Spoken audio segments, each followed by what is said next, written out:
we can easily conclude by our circumstances where God is, either far away or near, by our circumstances. And that's just simply not true.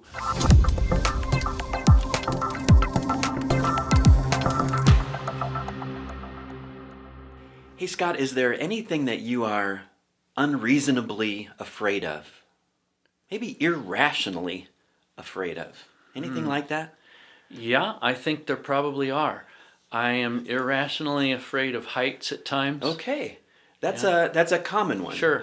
Sure. Acrophobia. Yeah. Just afraid Right. of heights. Right. I share that one with you. I'm afraid of unexpected questions on a podcast. Podcastophobia. Podcastophobia.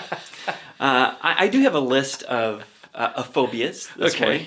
All right. I'll give you the phobia, Okay. and you tell Oh me my. Try to find out what it is, huh? the thing about which there is an irrational fear. Okay. Are you ready? I'm ready. All right, here we go.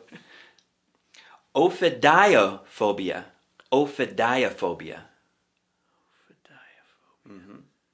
Ophidia. A fear of eggs.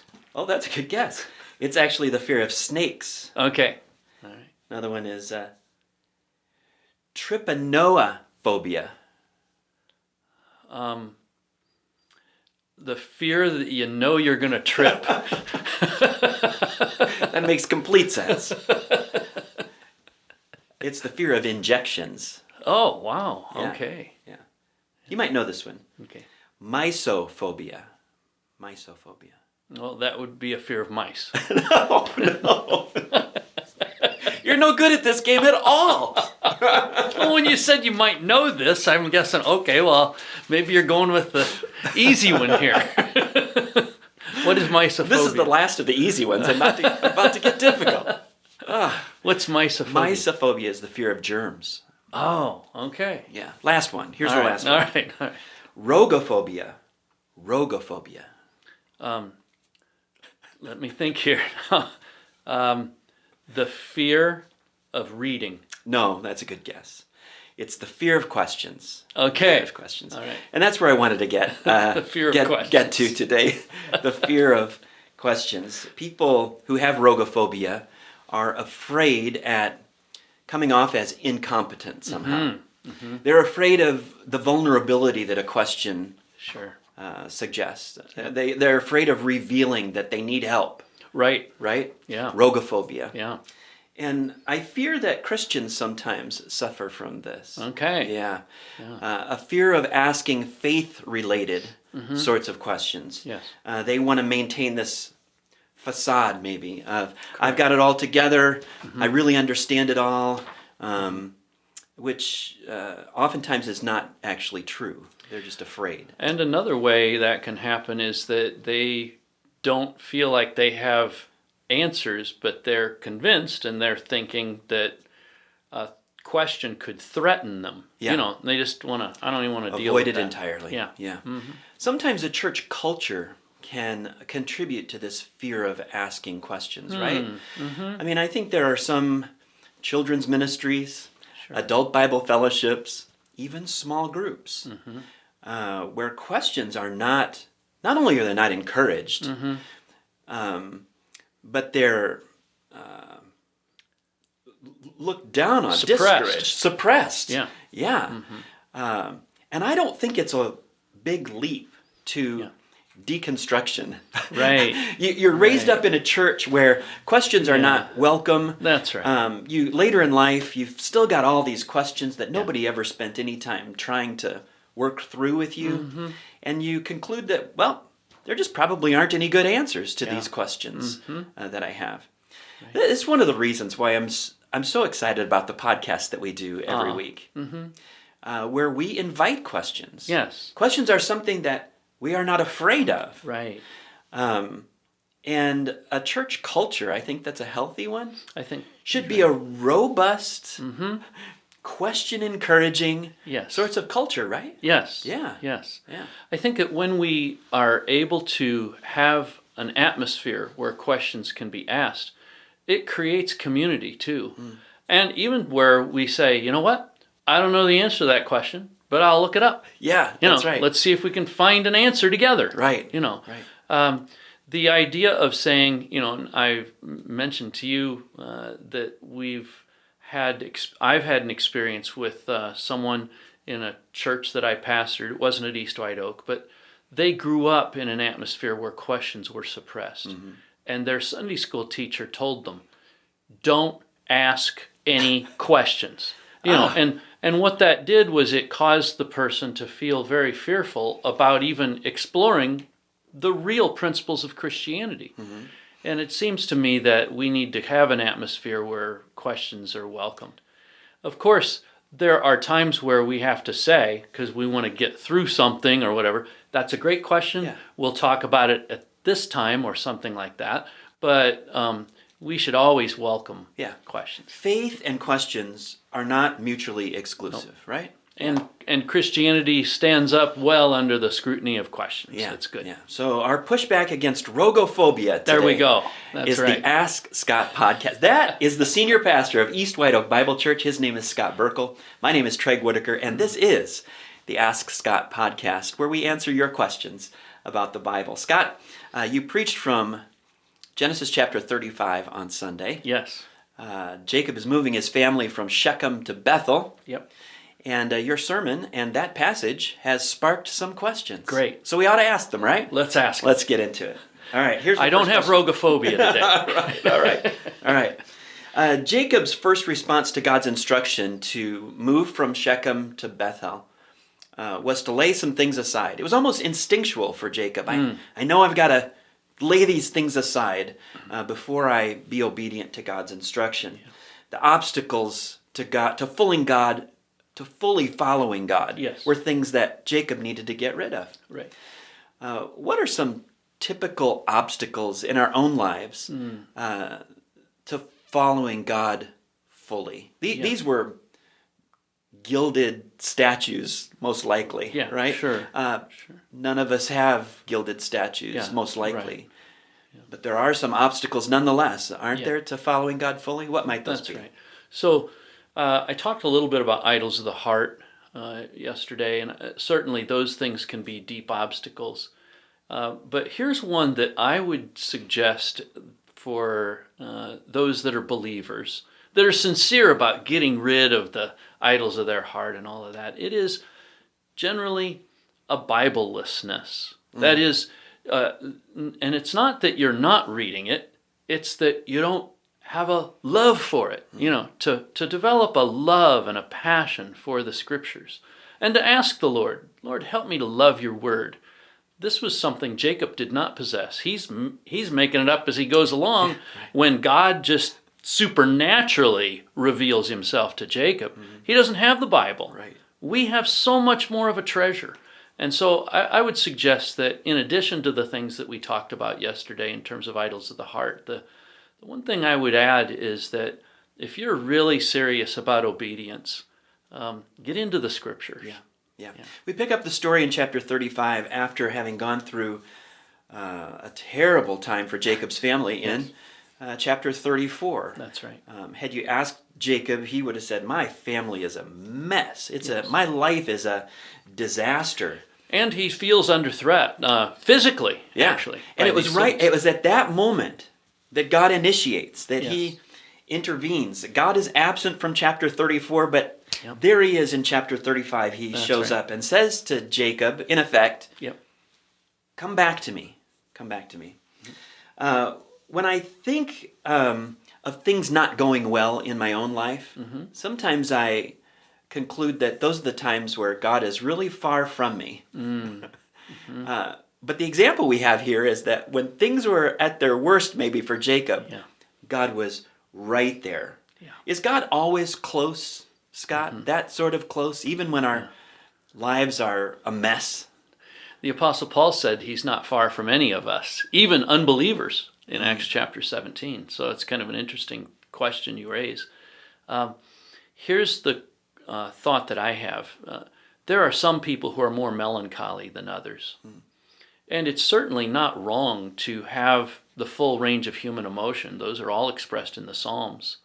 But I think that there comes a point of almost unbelief that comes from the skepticism that is God really for me? And it is just there that I want to encourage people who are believers to say, with Paul, the question, if God is for us, who can be against us? When Jacob's sitting there at the end of chapter 34, wouldn't he have been delighted to hear Romans chapter 8? If God is for us, who can be against us? And then chapter 35, the curtain opens and God says, go to Bethel. I just think that we can easily conclude by our circumstances where God is, either far away or near, by our circumstances. And that's just simply not true. Our circumstances can be horrible. God's here. Our circumstances can be amazing. God's here. We could be, in rebellion. He's still in the same spot. Yeah, that's right. Yeah. In response to God's instruction to Jacob, Jacob tells his family to get rid of their idols. That was one of the things that was required to be fully obedient to God. And we admire Jacob for his faithfulness to following God, his leadership in his family. But he must have known about the family having idols and put up with it for some amount of time before giving this sort of instruction. And I suppose the question that brings to my mind is what role a father has in the worship practices of his children. I can imagine a dad saying, I want my child's faith to be authentic. I want it to be his own. Therefore, I'm not going to force him to do anything. Right. Is there a role for a father in the worship practices of his children? Yeah, that's. I really like this question because let's think first about Jacob. We don't know what happened before. How many times has he talked to them about this? He may have talked to them a whole bunch of times, and he's saying now, hey, it's time, we're doing this. That may have been what happened. We just simply don't know. Another thought is that Jacob may have tried in various ways to convince these boys about the hazard of these idols, right? And much like parents today, we may have a variety of strategies in trying to help disciple our children toward Christ-likeness, right? We don't say one thing and then it doesn't work and then we therefore quit. We let's attack this from a different angle and so on. And I think that there is a role for fathers in this regard. In general, today, 21st century, Christian fathers are far too passive about the discipleship of their children. It doesn't mean they should be mean or dictatorial. They should be engaged. That's I think the key question is be engaged in the discipleship of your children. Yeah. So get rid of the idols. And then another instruction from Jacob to his family was you need to change your garments. And it created an odd question in my mind. Okay. I know that it's not the issue that is being commented on in the scriptures here, but it did raise this question in my own mind. Changing your garments. Should we dress up to go to church? Is that a place where we should put on our Sunday best? Or not? That's good. That's good. Well, first to the question of why did they change their garments? Who knows how long those shepherds had been dragging around in those things, right? I mean, it could be, a whole different picture than what we have in terms, because people just didn't have that many clothes back then, right? So the issue really is one of change. Make a change.